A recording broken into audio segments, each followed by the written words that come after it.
जय हिंद साथियों, स्वागत आप सभी का आपके अपने YouTube चैनल बिग जोश में। साथियों, उम्मीद करता हूं कि आप सभी स्वस्थ होंगे। तो साथियों, आज की इस क्लास में हम सितंबर माह की उन सभी महत्वपूर्ण करंट अफेयर को पढ़ने वाले हैं जो कि आप सभी के एग्जाम में डायरेक्ट पूछे जा सकते हैं। तो साथियों, आप किसी भी एग्जाम की तैयारी कर रहे हैं तो ये वीडियो आप सभी के लिए काफी इंपॉर्टेंट हो जाता है, तो वीडियो को इन तक जरूर देखिएगा। तो आइए देखते हैं। जैसे हमारा पहला प्रश्न है, भारत की पहली नमो भारत रैपिड रेल किस राज्य में शुरू की गई है? काफी इंपॉर्टेंट ये पहला ही क्वेश्चन होता है। क्यों? क्योंकि भारत की पहली नमो भारत रैपिड रेल है। कौन सी है? भारत की पहली नमो भारत रैपिड रेल है, जो कि किस राज्य में शुरू की गई है? किस राज्य में? गुजरात राज्य में। किस राज्य में? गुजरात राज्य में। तो आपकी बेहतर जानकारी बता दें कि इसके उद्घाटन की बात करें तो इसका उद्घाटन जो है कि प्रधानमंत्री नरेंद्र मोदी जी के द्वारा किया गया है। किसके द्वारा? प्रधानमंत्री नरेंद्र मोदी जी के द्वारा। बात करें इसके स्पीड की कि नमो भारत रैपिड रेल की स्पीड की तो 110 किलोमीटर प्रति घंटा से चाल से ये चल रही है। अब बात करें ये कहां से कहां तक चल रही है, तो भुज से लेकर के अहमदाबाद तक। कहां से कहां तक? भुज टू अहमदाबाद। कहां से कहां तक चल रही है? भुज टू अहमदाबाद। तो इन तीनों पॉइंट को याद रखिएगा। ये क्वेश्चन तो काफी इंपॉर्टेंट हो जाता है, आने वाले एग्जाम में 100% पूछा जा सकता है। तो आइए भारत में प्रथम कुछ महत्वपूर्ण स्कीम्स हैं जिनके बारे में समझते हैं। तो बात करें यूनिफाइड पेंशन स्कीम को लागू करने वाला पहला राज्य कौन सा हो जाता है? तो महाराष्ट्र। इंपॉर्टेंट ये पॉइंट है, एग्जाम में पूछा जा सकता है। यूनिफाइड पेंशन स्कीम लागू करने वाला भारत का पहला राज्य कौन सा हो जाता है? तो कौन सा हो जाता है? महाराष्ट्र। याद रखिएगा। नेक्स्ट पॉइंट है दक्षिण भारत का पहला अंडरग्राउंड वातानुकूलित बाजार। देखिए काफी इंपॉर्टेंट है क्योंकि दक्षिण भारत का पहला अंडरग्राउंड वातानुकूलित बाजार कौन सा होता है? बेंगलुरु। याद रखिएगा। नेक्स्ट पॉइंट है भारत की पहली स्वदेशी मंकी पॉक्स आरटीपीसीआर किट कौन लॉन्च किया है? आंध्र प्रदेश ने। किसने? आंध्र प्रदेश ने। तो ये तीनों पॉइंट एग्जाम के पॉइंट से काफी इंपॉर्टेंट हो जाते हैं, इन तीनों को याद रखिएगा। नेक्स्ट क्वेश्चन है भारत में स्टार्टअप को बढ़ावा देने के उद्देश्य से किसके द्वारा हाल ही में भास्कर प्लेटफॉर्म को लॉन्च किया गया है? तो काफी इंपॉर्टेंट ये भी करंट अफेयर हो जाता है। तो कौन हो जाते हैं? पीयूष गोयल। केंद्रीय मंत्री कौन है? पीयूष गोयल। आपकी बेहतर जानकारी बता दें कि पीयूष गोयल को जो है कि कौन सा मंत्रालय दिया गया है? वाणिज्य एवं उद्योग मंत्रालय। कौन सा? वाणिज्य एवं उद्योग मंत्रालय। तो ये भी आप याद रखिएगा कि पीयूष गोयल जो कि कौन से मंत्री हैं? वाणिज्य एवं उद्योग मंत्री कौन रहते हैं? पीयूष गोयल। आइए भास्कर प्लेटफॉर्म के बारे में थोड़ा डिटेल में समझते हैं। भास्कर एक इंटरेक्टिव ऑनलाइन प्लेटफॉर्म है जो स्टार्टअप, निवेशकों, सलाहकारों, सेवा प्रदाताओं और नियामक निकायों सहित उद्यमशीलता पारिस्थितिकी तंत्र के भीतर प्रमुख हितधारकों के बीच सहयोग को बढ़ाएगा। तो ये काफी इंपॉर्टेंट पॉइंट होता है। भास्कर जो है कि क्या करेगा? निवेशकों, सलाहकारों और उद्यमशीलता की पारिस्थितिकी तंत्र के भीतर प्रमुख हितधारकों के बीच सहयोग को बढ़ाएगा, इसलिए काफी इंपॉर्टेंट पॉइंट हो जाता है। नेक्स्ट क्वेश्चन है निम्न में से किस दिन विश्व रोगी सुरक्षा दिवस मनाया जाता है? तो देखिए क्या पूछा है, विश्व रोगी सुरक्षा दिवस, यानी कि रोगी की भी सुरक्षा करनी है। तो कब मनाया जाता है? 17 सितंबर को। याद रखिएगा, ये इंपॉर्टेंट पॉइंट हो जाता है। आइए इसके बारे में थोड़ा डिटेल में समझते हैं। तो बात करें विश्व रोगी सुरक्षा दिवस का उद्देश्य रोगी सुरक्षा के महत्व के बारे में वैश्विक जागरूकता बढ़ाना। इसका उद्देश्य क्या है? रोगी सुरक्षा के महत्व के बारे में वैश्विक जागरूकता को बढ़ाना। नेक्स्ट पॉइंट है विश्व रोगी सुरक्षा दिवस जो है कि 2024 की थीम की बात करें तो इसकी थीम क्या थी? Improving diagnosis for patient safety. तो इसका थीम याद रखिएगा, कई बार एग्जाम में इसका थीम पूछा जाता है। नेक्स्ट पॉइंट है विश्व रोगी सुरक्षा दिवस की बात करें तो इसकी शुरुआत कब हुई थी? साल 2019 में। तो याद रखिएगा, इससे ऐसे भी क्वेश्चन पूछा जा सकता है कि विश्व रोगी सुरक्षा दिवस जो है कि कब शुरुआत की गई थी? तो कब किया गया था? वर्ष 2019 में, याद रखिएगा। तो आइए बात करते हैं सितंबर माह के कुछ अन्य महत्वपूर्ण दिवस की। सितंबर माह में अन्य कौन कौन से महत्वपूर्ण दिवस पड़ते हैं? तो 12 सितंबर को विश्व डॉल्फिन दिवस के रूप में मनाया जाता है। वहीं फिर बात करें 12 सितंबर को जो है कि अंतर्राष्ट्रीय दक्षिण सहयोग दिवस के रूप में मनाया जाता है, ये भी इंपॉर्टेंट पॉइंट है। 14 सितंबर की बात करें तो 14 सितंबर को जो है कि राष्ट्रीय हिंदी दिवस के रूप में मनाया जाता है, ये आप सभी को पता होगा। नेक्स्ट 15 सितंबर की बात करें तो राष्ट्रीय इंजीनियर्स दिवस मनाया जाता है। राष्ट्रीय इंजीनियर्स दिवस कब मनाया जाता है? 15 सितंबर को। और 16 सितंबर की बात करें तो विश्व ओजोन दिवस के रूप में मनाया जाता है, ये भी काफी इंपॉर्टेंट पॉइंट हो जाता है। नेक्स्ट क्वेश्चन है, डूनिथ विलेज किस टीम से संबंधित हैं जिन्हें अगस्त 2024 के लिए ICC men's player of the month चुना गया है? तो डूनिथ विलेज जो है कि श्रीलंका की टीम से संबंधित हैं। किस टीम से? श्रीलंका की टीम से संबंधित हैं। तो आइए इनके बारे में थोड़ा डिटेल में समझते हैं। डूनिथ विलेज को यह अवार्ड भारत के खिलाफ घरेलू एक दिवसीय श्रृंखला में शानदार प्रदर्शन करने और हर्षिता समर विक्रमा को आयरलैंड दौरे पर शानदार प्रदर्शन करने के लिए दिया गया है। नेक्स्ट पॉइंट की बात करें तो इससे पहले एक ही देश के खिलाड़ियों द्वारा एक ही महीने में पुरस्कार जीतने का एकमात्र उदाहरण भारत था। एकमात्र उदाहरण कौन था? भारत था। जब इस साल जून में जसप्रीत बुमराह और स्मृति मंदाना को प्लेयर ऑफ द मंथ चुना गया था। तो याद रखिएगा, ये काफी इंपॉर्टेंट पॉइंट हो जाता है। नेक्स्ट क्वेश्चन है, बेल्जियम में आयोजित डायमंड लीग में भारतीय खिलाड़ी नीरज चोपड़ा को कौन सा स्थान प्राप्त हुआ है? तो काफी ये भी इंपॉर्टेंट क्वेश्चन होता है क्योंकि नीरज चोपड़ा हाल फिलहाल में काफी चर्चे में हैं। तो कौन सा स्थान प्राप्त हुआ है? दूसरा। कौन सा स्थान? दूसरा।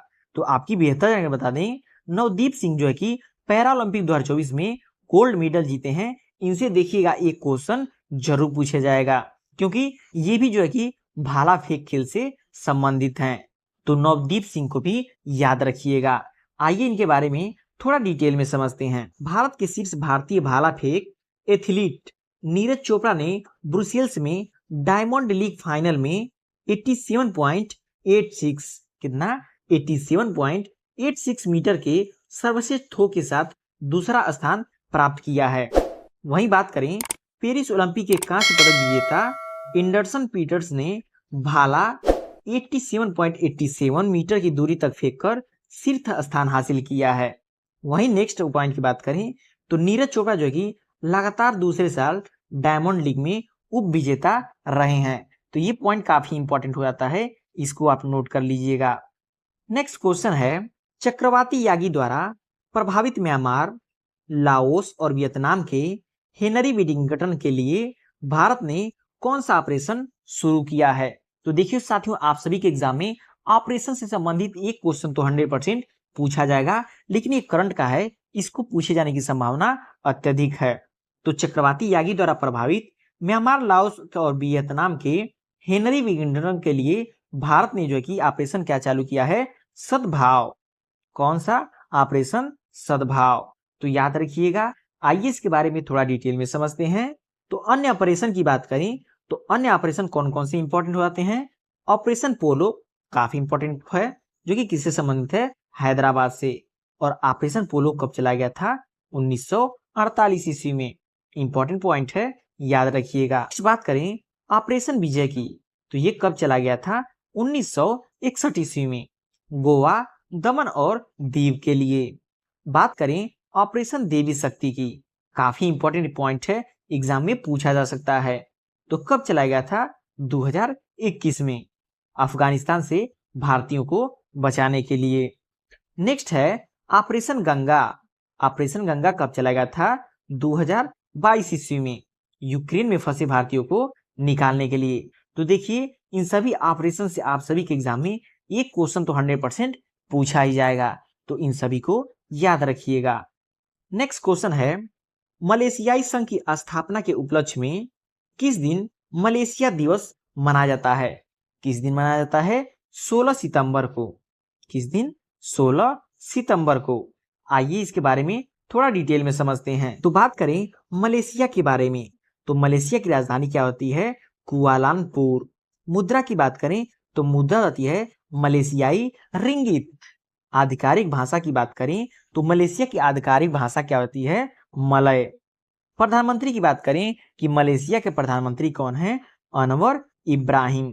तो इन सभी को याद रखिएगा। देखिए, राजधानी और मुद्रा से संबंधित ये क्वेश्चन आप सभी के एग्जाम में पूछा जाता है, इसलिए राजधानी और मुद्रा काफी इंपॉर्टेंट हो जाता है। तो इन सभी पॉइंट को नोट कर लीजिएगा।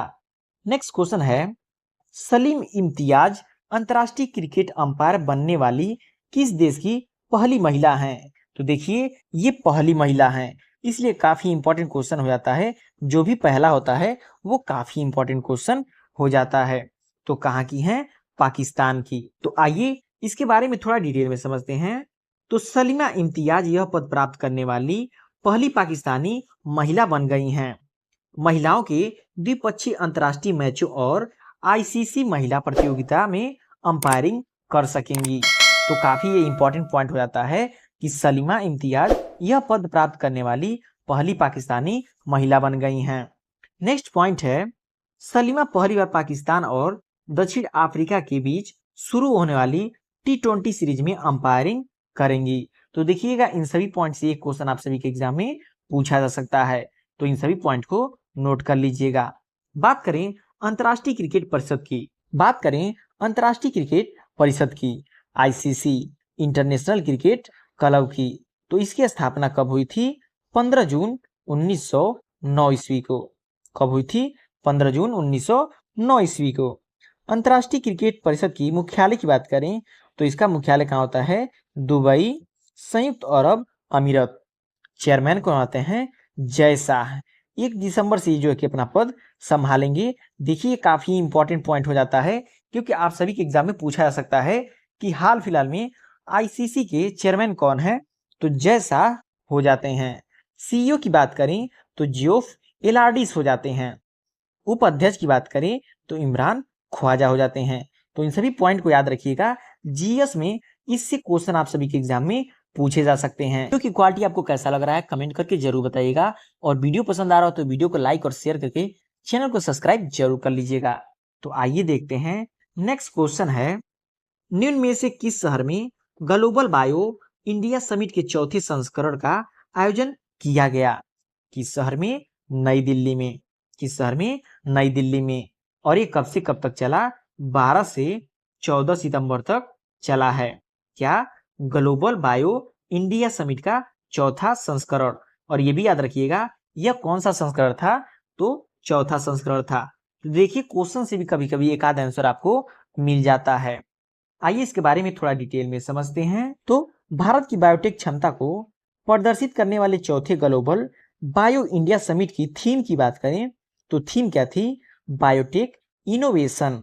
क्या थी? बायोटेक इनोवेशन और बायो मैन्युफैक्चरिंग है। इसका थीम क्या है? इंडिया समिट की थीम क्या है? बायोटेक इनोवेशन और बायोटेक मैन्युफैक्चरिंग है। नेक्स्ट पॉइंट है, ग्लोबल बायो इंडिया में देश के बायोटेक स्टार्टअप्स ने 11 उत्पाद का अनावरण किया है। तो आपसे एग्जाम में क्वेश्चन पूछा जा सकता है कि ग्लोबल बायो इंडिया ने देश के बायोटेक स्टार्टअप में कितने उत्पादों का अनावरण किया है? तो ये पॉइंट याद रखिएगा, 11 उत्पादों का अनावरण किया है, जो बायो साइंसेस की भारत की उभरती प्रतिभा को प्रदर्शित करते हैं। ये सभी इंपॉर्टेंट पॉइंट है, याद रखिएगा। नेक्स्ट क्वेश्चन है, निम्न में से किस शहर में वैश्विक अक्षय ऊर्जा निवेशक सम्मेलन के चौथे संस्करण का उद्घाटन किया गया है? तो किस शहर में? गांधीनगर में। किस शहर में? गांधीनगर में।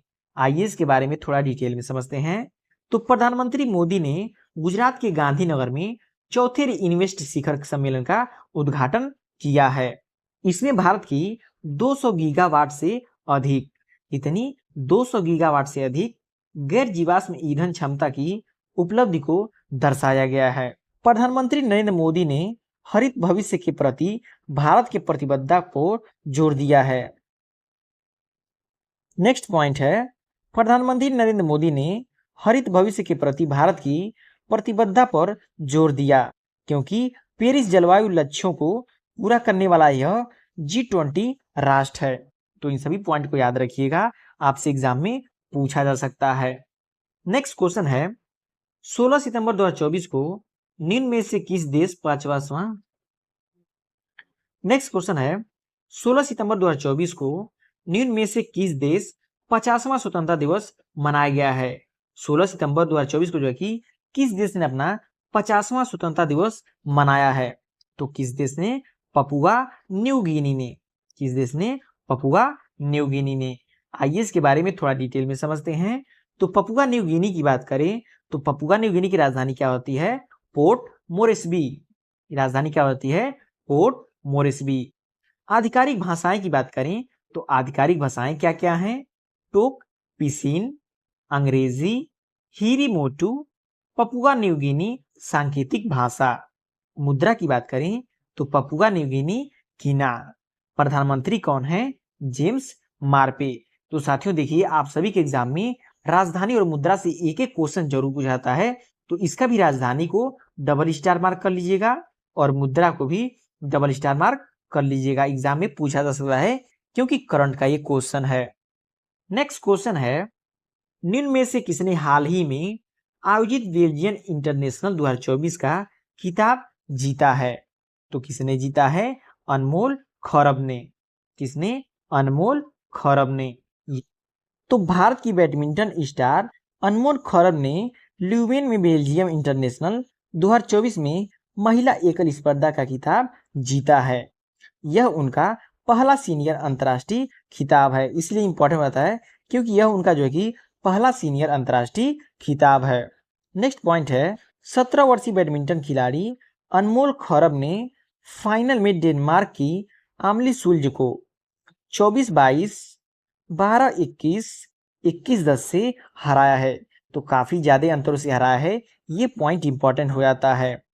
पिछले साल अनमोल खरब 16 साल की उम्र में महिला एकल राष्ट्रीय बैडमिंटन चैंपियन बनी थी। तो ये सभी पॉइंट इंपॉर्टेंट है, याद रखिएगा। नेक्स्ट क्वेश्चन है हाल ही में विश्व ओजोन दिवस कब मनाया गया है? तो आप सभी को पता होगा कि हाल ही में विश्व ओजोन दिवस जो है कि 16 सितंबर को मनाया गया है, याद रखिएगा। यह दिन 16 सितंबर 1987 को ओजोन परत को नुकसान पहुंचाने वाले पदार्थों पर मॉन्ट्रियल प्रोटोकॉल पर हस्ताक्षर करने के उपलक्ष्य में चुना गया। कब चुना गया? 16 सितंबर 1987 ईस्वी को। पहला ओजोन दिवस की बात करें तो 16 सितंबर 1995 को मनाया गया था। देखिए जीएस का क्वेश्चन हो जाता है कि पहला ओजोन दिवस कब मनाया गया था? 16 सितंबर 1995 ईस्वी को। यह पृथ्वी की सतह से लगभग 15 से 30 किलोमीटर ऊपर वायुमंडल के समताप मंडल में पाई जाने वाली गैस की एक परत है। तो यह क्या है? गैस की एक परत है, याद रखिएगा, गैस की एक परत है। ये सभी पॉइंट इंपॉर्टेंट हो जाते हैं। नेक्स्ट क्वेश्चन है हाल ही में भारत का पहला एरोस्पाइक रॉकेट इंजन का सफल परीक्षण किसने किया है? तो किसने किया है? स्पेस फील्ड ने किया है। किसने किया है? स्पेस फील्ड ने किया है। और कहां पे किया है? चित्रदुर्ग में। कहां पे? चित्रदुर्ग, जो कि कहां पड़ता है? कर्नाटक राज्य में पड़ता है। तो याद रखिएगा कहां पे किया है? चित्रदुर्ग में। नेक्स्ट क्वेश्चन है हाल ही में WHO ने एमपॉक्स यानी कि मंकी पॉक्स पहले टीके को मंजूरी दे दी है, उसका नाम क्या है? तो हाल ही में WHO ने जो कि मंकी पॉक्स के पहले टीके को मंजूरी दी है, उसका नाम है MVA-BN। क्या नाम है? MVA-BN। यह टीका जो है कि 18 वर्ष से अधिक उम्र के व्यक्ति को लगाया जा रहा है। तो आइए बात करते हैं WHO की। WHO का फुल फॉर्म क्या होता है? World Health organisation.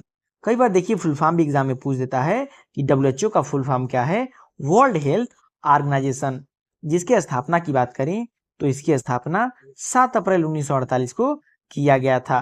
हेडक्वार्टर कई बार एग्जाम में पूछा जाता है, तो हेडक्वार्टर कहाँ पर जाता है? जिनेवा, स्विट्जरलैंड में।